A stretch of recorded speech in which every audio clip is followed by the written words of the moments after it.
What would you think of a heavens where the stars were all arranged at even intervals in concentric circles? Would you like that? Would you like to go out at night and see that? No. We like the stars scattered as they are, and we also like to see, when the waves break on the shore, the patterns of foam. And you know, the funny thing is, you can look at those patterns hour after hour and realize that they never make an aesthetic mistake. Never. They never do anything inelegant, just like a cat. It never makes a bad move. Do you make a bad move? Ever?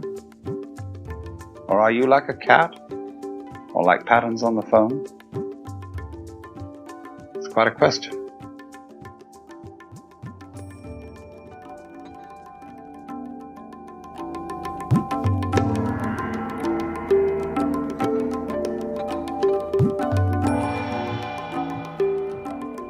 Welcome to Being in the Way, the Alan Watts podcast. And today we're going to be listening to a session from Learning the Human Game. This is from a seminar recorded in 1965 at University of Michigan. And he talks about some very interesting metaphysical perspectives. Many of you will know the first session from this seminar well from The Coincidence of Opposites, which has been part of the Tao Philosophy series. But today we're going to hear a talk that has been in the archives for many years, Part 2 of Learning the Human Game. This particular series of programs was made possible by a grant from the Rizzuto Foundation, who 2 years ago helped us bring a lot of materials forward out of the archives, and now we're remastering many of those talks. And so they'll be appearing on our podcast and also on our new streaming channel, which will begin this fall. Look for the Alan Watts channel and also 2 new Alan Watts apps coming your way. These podcasts are produced by the Alan Watts Organization in conjunction with the Ram Dass Be Here Now Network. Again, this is from Learning the Human Game, 1965, University of Michigan, and here's Alan Watts in Learning the Human Game. This morning, I was talking to you about the problem of our fundamental assumptions about life and health. And this, of course, therefore involved a lecture on metaphysics, because what I understand by metaphysics is simply whatever system of axioms we're operating on. And I tried to tell you what mine is. And you may say it's arbitrary, because I can't prove any of these assumptions. But I'm just suggesting that they are a fruitful basis for a life. That word fruitful is very important. In mathematics, for example, there are certain problems which are considered fruitful and certain problems which are considered unfruitful. You can't, for example, establish a mathematical system which excludes the rule of consistency. There's no future in that. No game, no play in it. And this, you see, becomes one of the most crucial questions about the theory of games. And trying to decide what are good game rules as distinct from bad game rules. And let's say game rules that are fruitful are good. Games that give us a lot of play and a lot of adventure. And because what we want to do, apparently, is to go on living in an interesting way. And so the nature of productive or unproductive, fruitful or unfruitful game rules is extremely important. I think there's a parallel between ethics and language. Some of you have read my book, Psychotherapy East and West. I don't want to bore you with repeating things that you've already read, and I know some of you haven't, but let me just go over this a little bit again. Language is a very curious model for problems in ethics and behavior in general. Not so long ago, a new edition of Webster was published, in which the editors took an extremely liberal point of view. They regarded their duty as lexicographers to record the way language is actually being used by most people now. And therefore they admitted into the dictionary all sorts of expressions, like, say, the word contact used as a verb, which is extremely bad grammar from an old-fashioned point of view, but they record all this kind of thing because people are doing it. And also to address a clergyman as Reverend Smith is very bad grammar. Shows you're not educated. But the dictionary now records this use as something legitimate. And the most marvelous review of this dictionary was written by Dwight MacDonald in the New Yorker, who said the lexicographers have abdicated their responsibility. It's true that language should live and should change. But if the lexicographers give in entirely to this, there are no standards. Now this, you see, is an ethical question, but it's put in the form of language. Now what are we to do about that?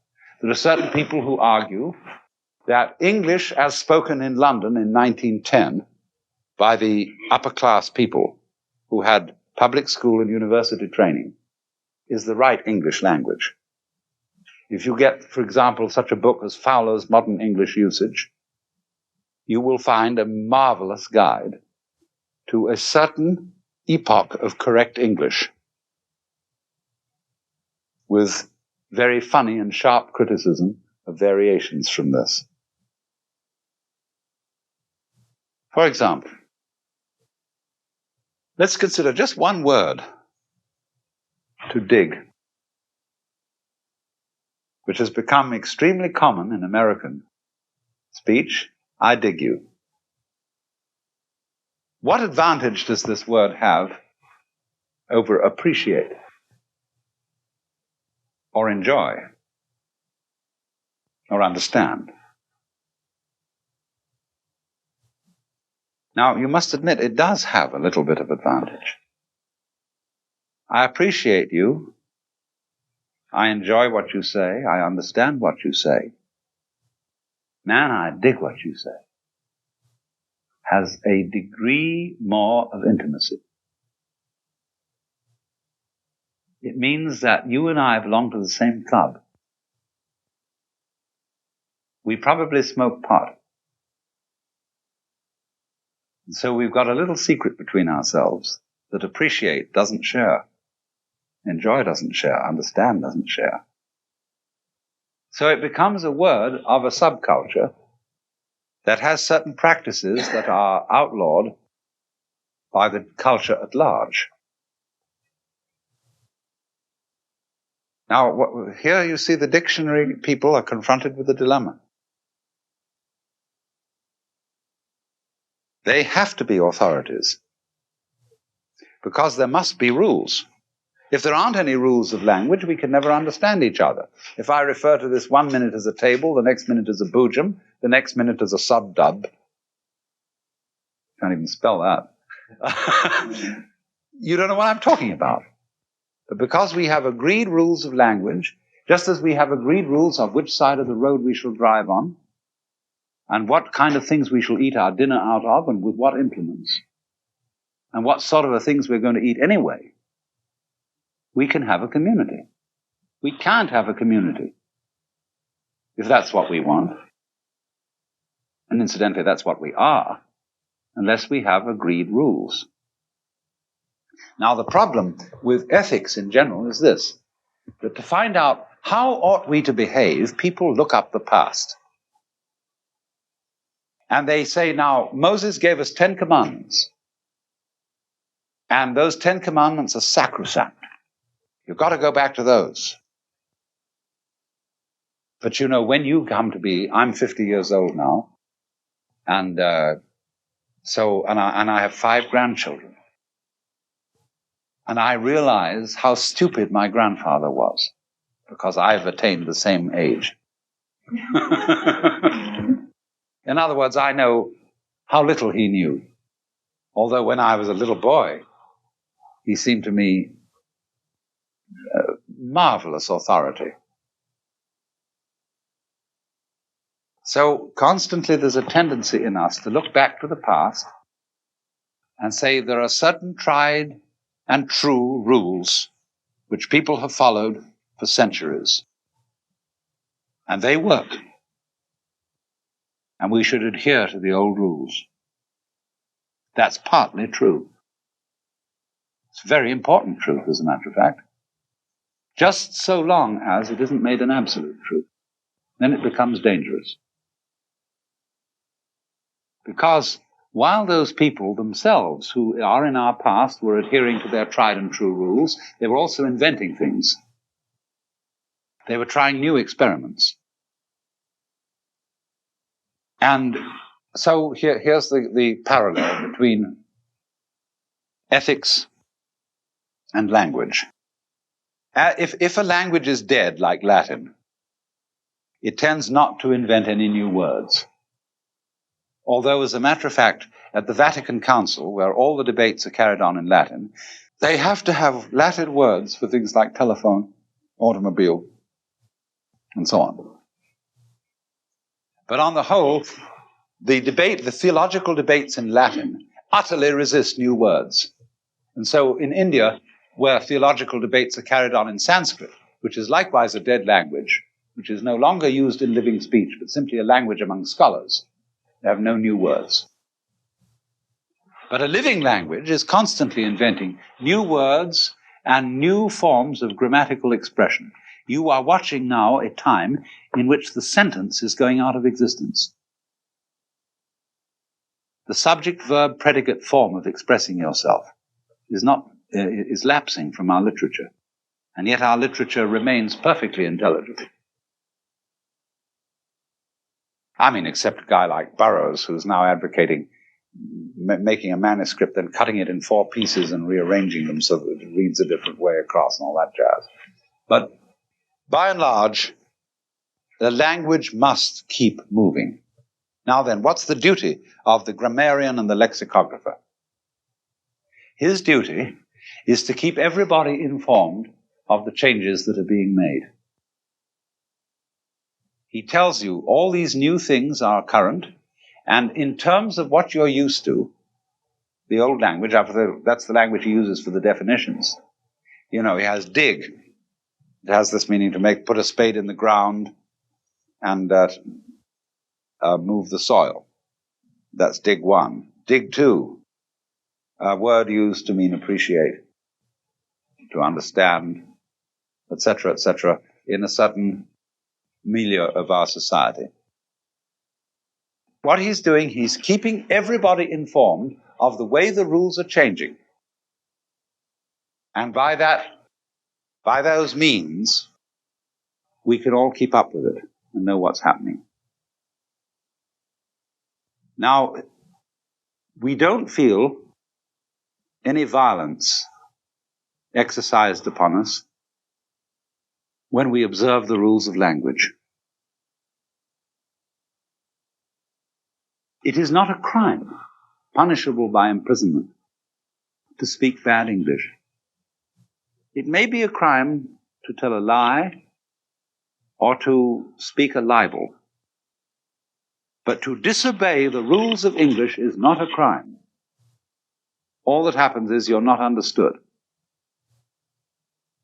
And this is a very healthy situation because we have very little trouble as a consequence in getting people to be more or less intelligible. It's difficult. The English is a very difficult language to learn. It has no grammar. It's purely idiomatic.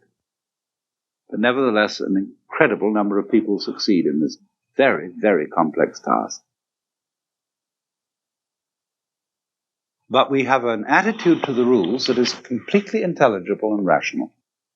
If you can't speak the language, you can't have fun with your friends.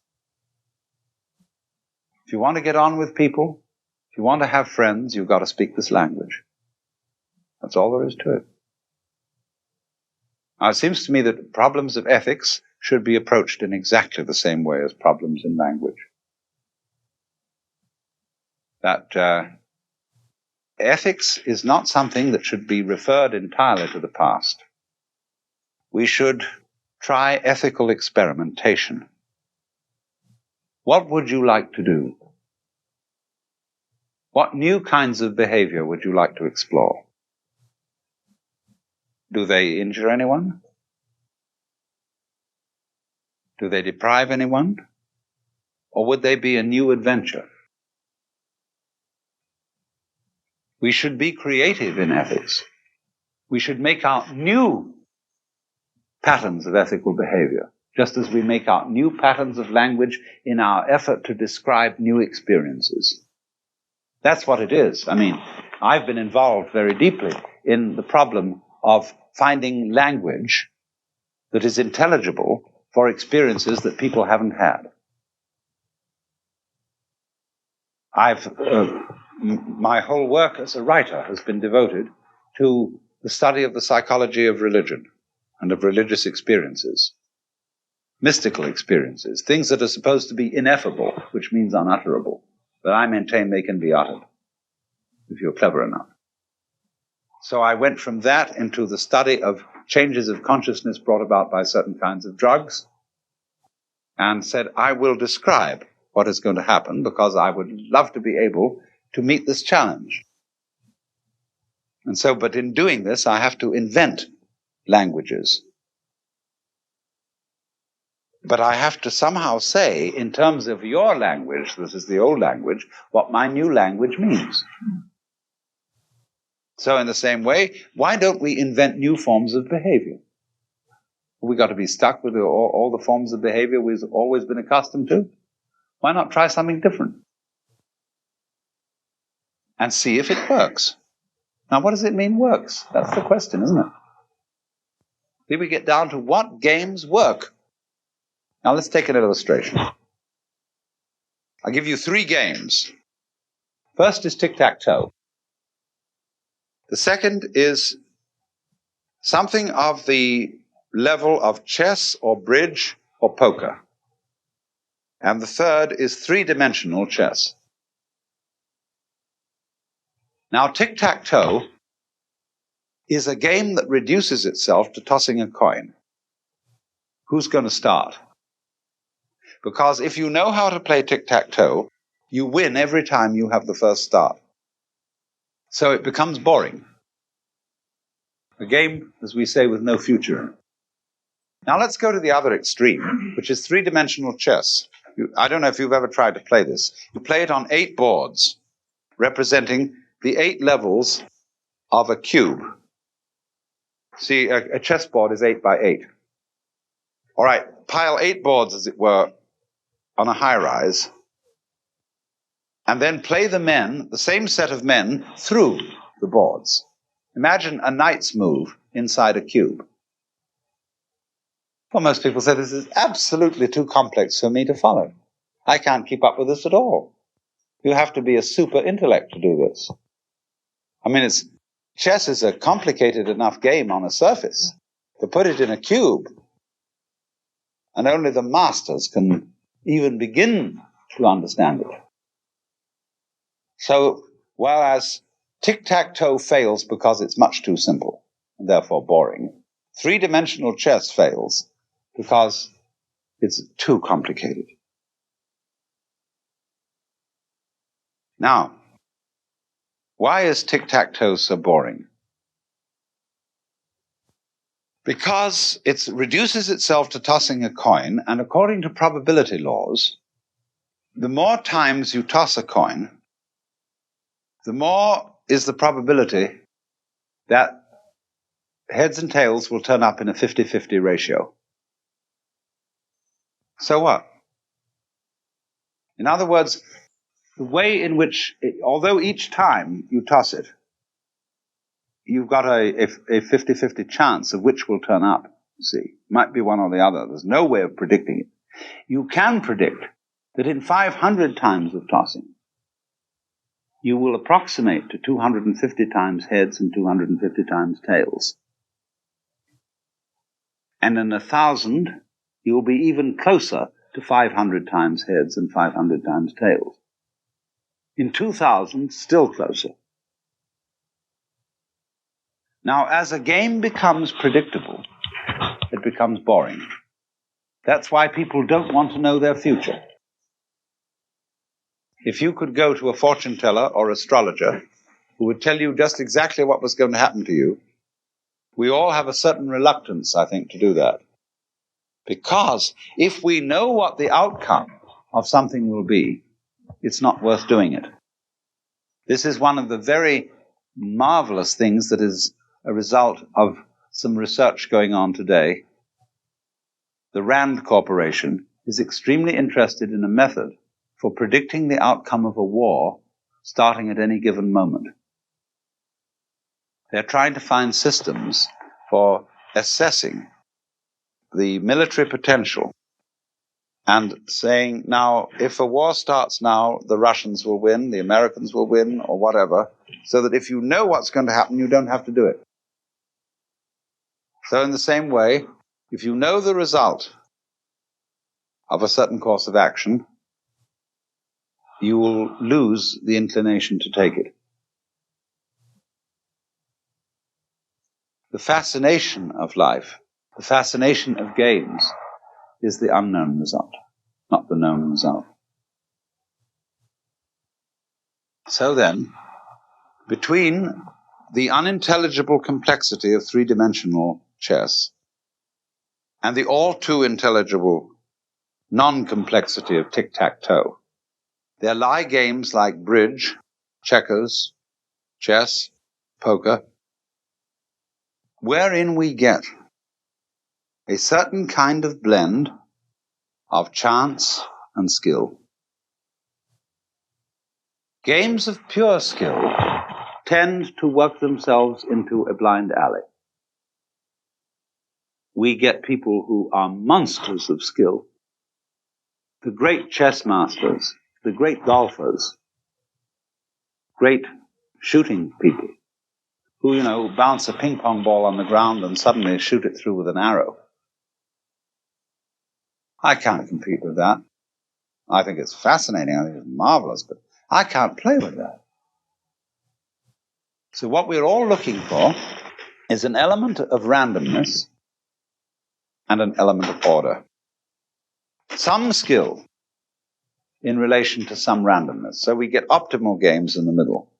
And we feel that these are games which have a future. You can get interested in them. And you can go on and on and on and on playing them.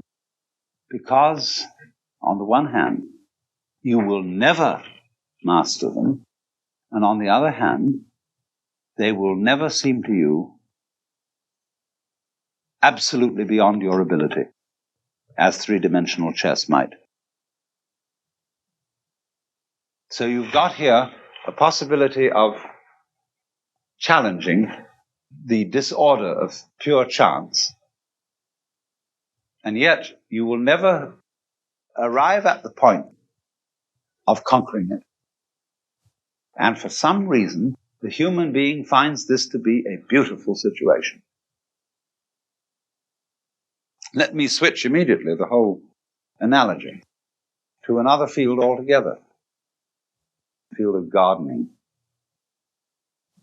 In the 18th century, there was a fashion for formal gardens, where all the tulips formed fours, where trees were clipped in the art of topiary to resemble peacocks and sundials, and elephants, and all kinds of things, and where all gardens were arranged on a symmetrical plan. At that time in history, there was even somebody who complained that the Lord God had not properly arranged the stars in the sky. That if he had made symmetrical patterns, the heavens would be far more beautiful than they are with the scatter. But don't we recognize today, from our aesthetic point of view, that the scatter of stars is lovely? What would you think of a heavens where the stars were all arranged at even intervals in concentric circles? Would you like that? Would you like to go out at night and see that? No. We like the stars scattered as they are, and we also like to see, when the waves break on the shore, the patterns of foam. And you know, the funny thing is, you can look at those patterns hour after hour and realize that they never make an aesthetic mistake. Never. They never do anything inelegant. Just like a cat. It never makes a bad move.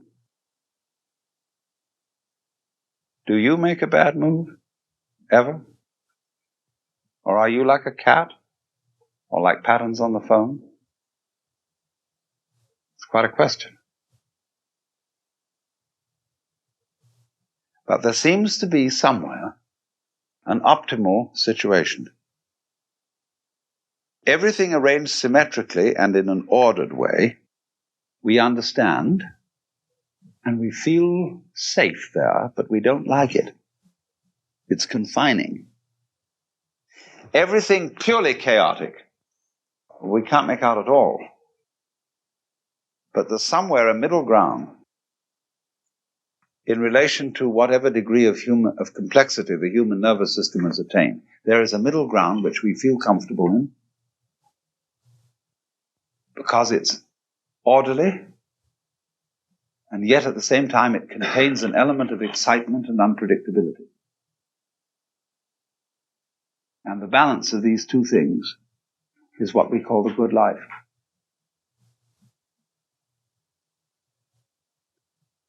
So this is a practical application of the theory of games, behavior. You've got to have two ingredients, you see. The ingredient of control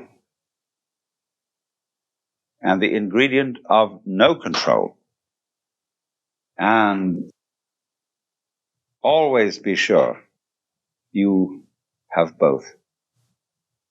Now, we're living in a culture that is opposed to this, which believes that life can be controlled. That wants, or thinks it wants, it doesn't really want, but thinks it wants, to cut out the random element. And so we constantly say there should be a law against it, whatever it is. And we are, by doing that, by working in that direction, we are going to create for ourselves a society, a culture in which everything is regulated. It will be safe that way. Today, in Beverly Hills, California, you can't go out at night and take an easy stroll for several blocks before a police car will overtake you and say, "What are you doing?" They say, "I'm just taking a walk." "Well, you're a suspicious character. What are you walking for? Don't you own a car? Get off the road. We don't want strangers wandering around here." So whenever you want to go anywhere, you have to get in your damn car and go. You're not allowed to walk. So in the same way, you want to start a business? You want to make shoes and sell them somewhere to someone? You want to raise avocado pears and put them mildly on the market just to make a little money? What happens? I have a friend who raised avocado pears. A man came from the Department of Commerce with a 500-page form to fill in. He said, "I don't have a secretarial staff. I don't have, like the Carnegie Institute has, a vice president in charge of relations with the government." He said, "I won't fill your form in. It'll take me days. I haven't that kind of time." And they came back and said, "You must fill this form in." He said, "I can't fill it in." So he made the representative of the Department of Commerce sit down and fill in the form himself. He said, "Here are my records, you fill in the form." And the man stayed there several days and filled in this form. Well, now, The fact that all these controls had to exist was the result of people complaining about all the people who broke the rules. And so they worked out a form that if you could fill that in, you see, you would be controlled. You wouldn't be breaking the rules. But the society which is foolproof, where the laws are really efficient so that they're properly enforced, and there's the minimum opportunity for anyone to make a mistake, that society is the complete 1984 Big Brother setup. Nobody enjoys it. The game is no longer worth the candle. There's no risk. There's no adventure. To be completely safe is to be completely dead. On the other hand, you can see that the opposite of that is equally absurd, where there isn't any regulation, where you have a kind of anarchy, and where everybody has to carry a sword, as it's becoming in New York today. You have to go around armed in New York because of the proliferation of street crimes. Nobody wants that either. So we're always looking in the problem of government, the problem of law, the problem of control, for an optimal balance between liberty and license, and between control and spontaneity.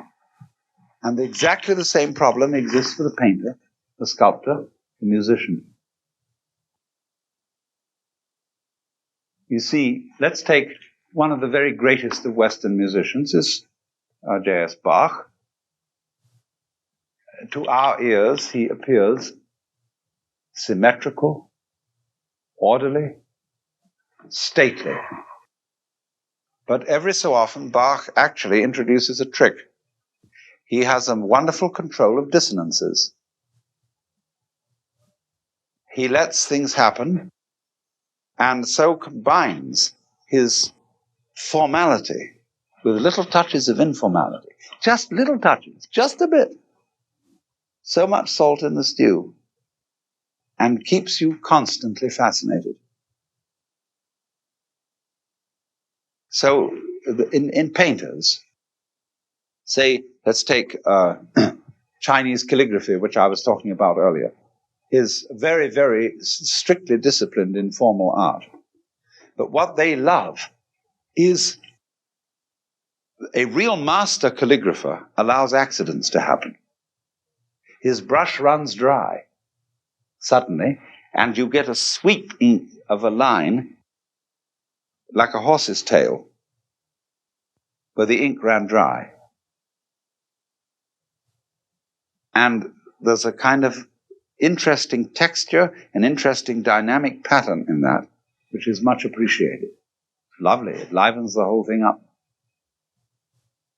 So they call this the art of the controlled accident. You see, the element in an artist which differentiates a very competent technician from an inspired master is that an inspired master is first of all a competent technician. And then he lets go of himself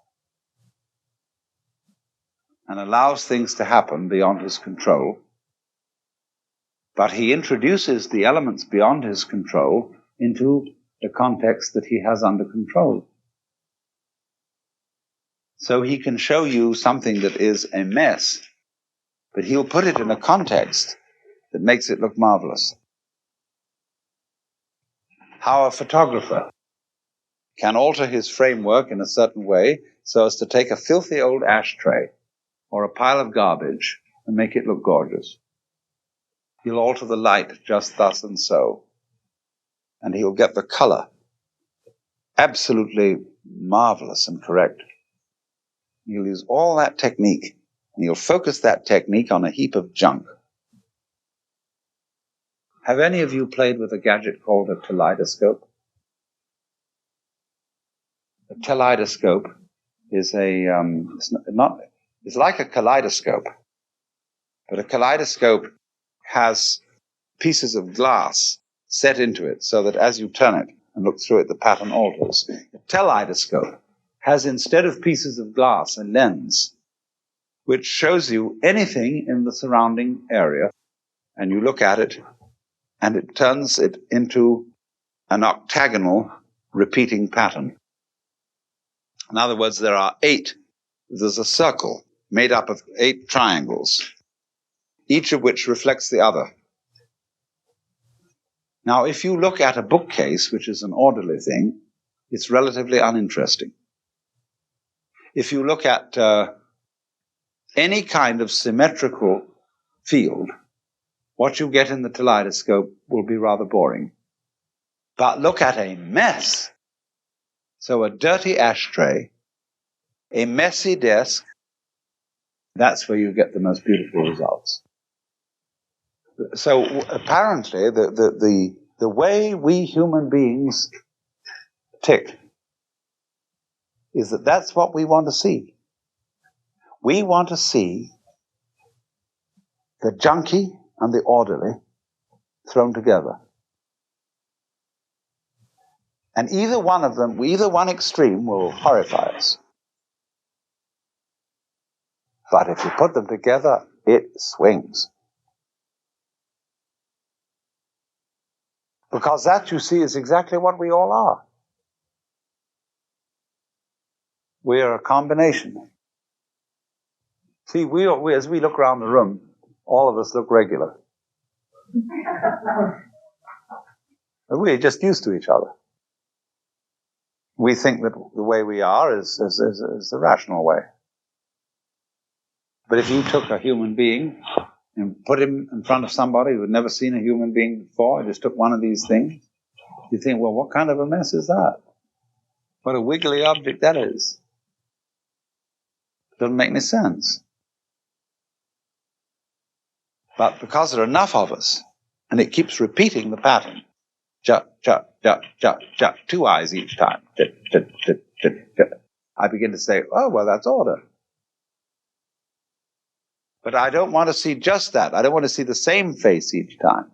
I want these eyes to be brown, these eyes to be blue, these eyes to be serious, these eyes to be comical, these eyes to be critical, these eyes to be amorous, these eyes to be joking, pointing fun at me, or whatever, see? Then I get a good feeling in the midst of regularity. So I think this is our problem in trying to arrive at an idea of what is mental health. Mental health is a good game. And a good game is what keeps a certain balance between randomness and order. And a healthy society, therefore, is one which keeps a proper balance between law and whimsy. But this always escapes our capacity to enforce it.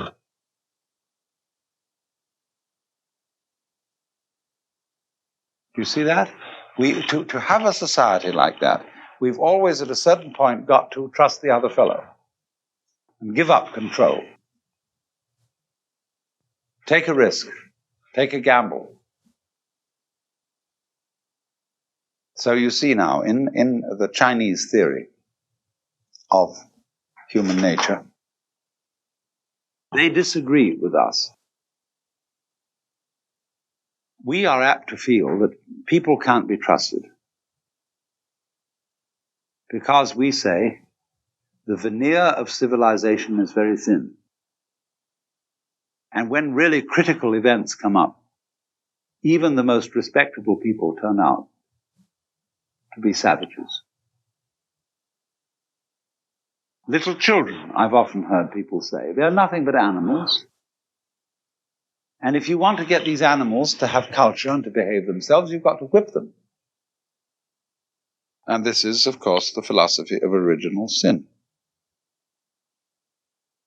But in the Confucian philosophy in China, they have a completely different idea, which is that the fundamental virtue of a human being is defined as human-heartedness, which is a higher virtue than righteousness, a higher virtue than propriety and fine manners, to be human-hearted. And when Confucius was asked for a definition of human-heartedness, he refused it. He said, "You know what it is." Now, what is human-hearted? Look, we know we all have passions. We are greedy, we are lusty, we are like to be comfortable and try and wangle ways in which other people do the work for us, and so on. And we know very well we all do these things. Now, Confucius' idea was that this kind of human nature is very trustworthy. You can rely on it.